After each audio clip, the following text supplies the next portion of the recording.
Right, got a few bits and pieces straight out of the pickle. This is the end we're going to do today.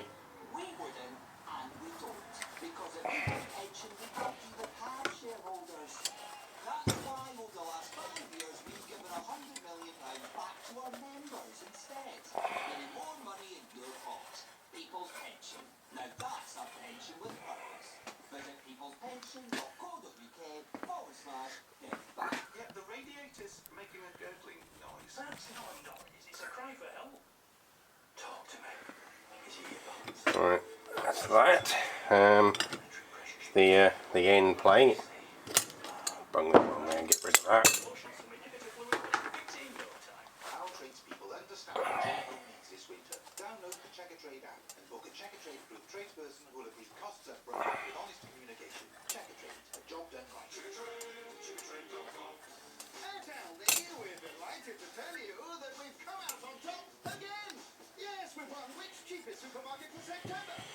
Alright, that's the end plate, which is going to go on there. We're going to fix that up and silver solder that up at the moment. These are the girders which go on top.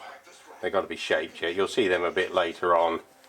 I've had to reshape them because I shaped them according to the drawing initially, but of course the model hasn't come out exactly to the drawing, so I've had to flatten them out again, and I'm going to reshape them to what they need to be to actually fit the model rather than to the drawing.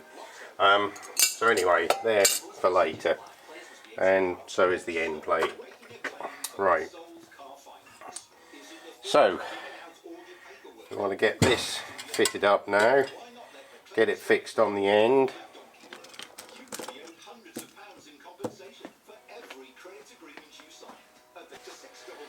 And we've got a little bit of stray solder in there, which is going to cause a bit of a hump. Oh, that's right, just got rid of that. Got rid of that. Get a bit of scotch, right, there we go.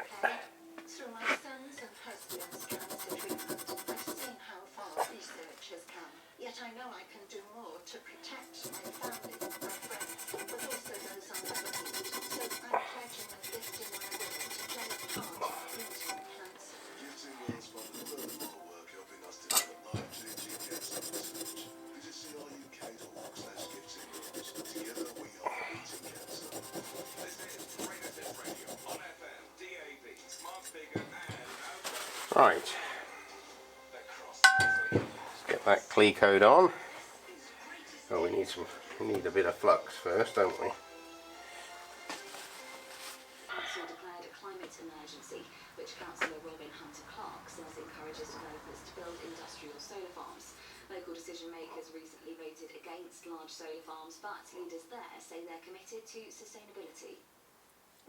Weather on Greatest Hits Radio, the UK's most listened to commercial radio station.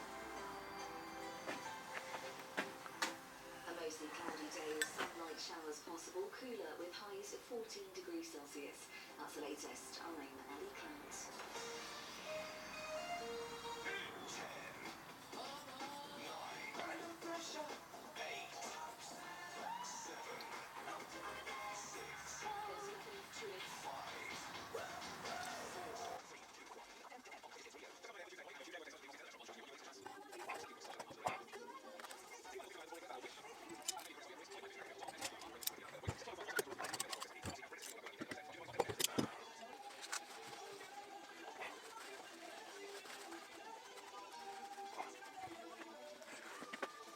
5.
Right, to get the 3 little end rivets, I'm just going to use a little piece of rod.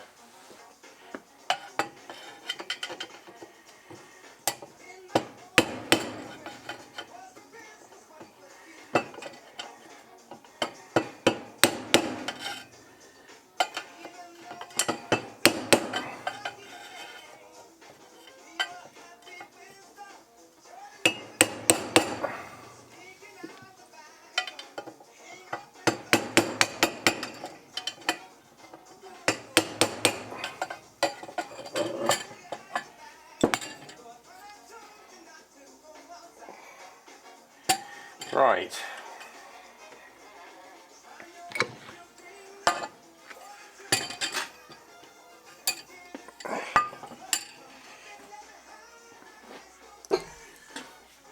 Right, we're ready to sweat this up. I'm going to use the big torch. I want to concentrate the heat just on the top half of this. I don't want to refloat the bottom half. That's why I've got it orientated this way up. Right, I've got spare solder ready to run in. Got my little doofer if I need it. Right, let's get to it. Looking good. It'll be okay. I'm going to put a little bit more flux. Let's just put a little bit more flux on the outside.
Looks pretty good.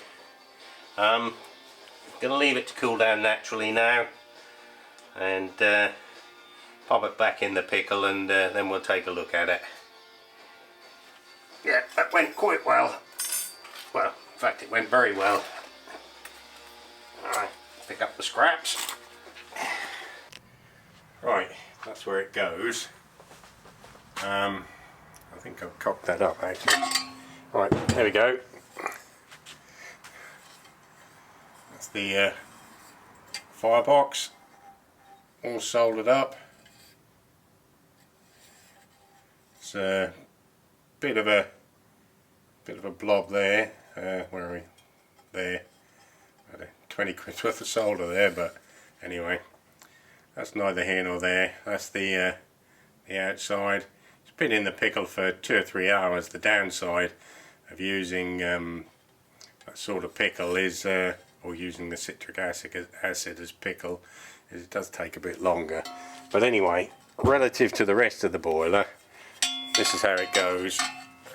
Let's zoom out so you can see what's going on there a bit. Right. That's how it goes. Fire tubes go down there. It sits on. What I've got to do now is create what's called a foundation ring, which goes all the way around the edge, and when this front door goes on, that creates a water chamber all the way around the firebox. The hot smoke goes through the tubes and heats the water in the cylinder. But anyway, I'll explain all that in a future video. What we're going to do now is this. Well, not actually this. This is actually the boiler front, which is the bit that's going to go on there, which is the outside. But I've got to create the same hole on the inner skin. If I just flip that over, show that, which is here. This is the one I'm doing. This is the inner firebox. Okay, and I've got to make this liner to close off the chambers. Obviously these chambers is where all of the water sits, in all of these chambers. So I've got to make this. Now initially I thought, well, I'd get a bit of copper, so I bought a bit of copper. I thought, well, I'll turn a nice little ellipse out of that, and obviously cut a piece off, and make the door like that. But then after I bought this very expensive lump of copper, I decided there was an easier way. So what I then did was buy a bit of copper tube, and I thought, well, I can now turn that, if I just flip that over, I can now turn that down to size, putting a little recess in one side so it fits in, and then pin it over on the edges. You'll see as it goes along, and then obviously solder it in. But what I wanted to do, I thought, well, this is going to be easy. I can machine that to size in the lathe, and then I'll just put it in the vise and squash it. I'll anneal it first, obviously. I'll anneal it and then just squash it out to that size. I worked it out. It should come out pretty much okay. So we'll see how that goes, and if that doesn't work out, I'm back to plan A. So anyway, over to the lathe. I haven't used the lathe for several weeks now, so that'll be a nice change from all of this copper work.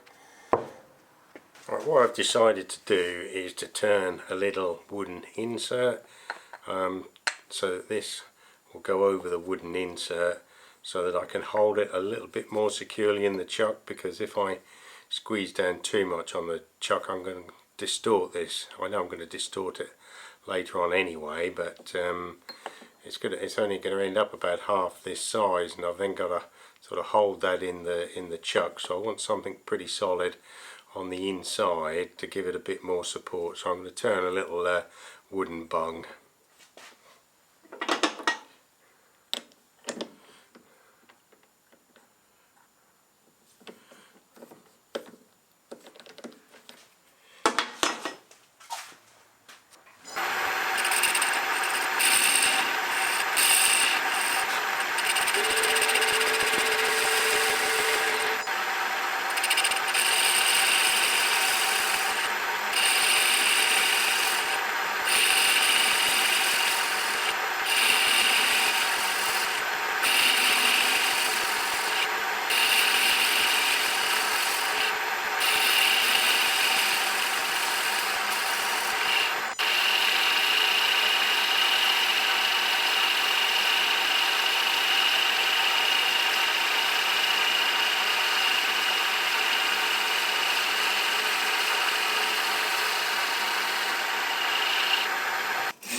Right, that's going to give me something a lot more substantial to hold on to now and not worry about too much about over squeezing it, especially when it gets, you know, a lot smaller. It finishes at about 1/2 an inch, which is about half this width, so I've got to actually part it off to size once I get the ends faced off, and then I can machine up the little rebates. So yeah. Yeah, so far so good.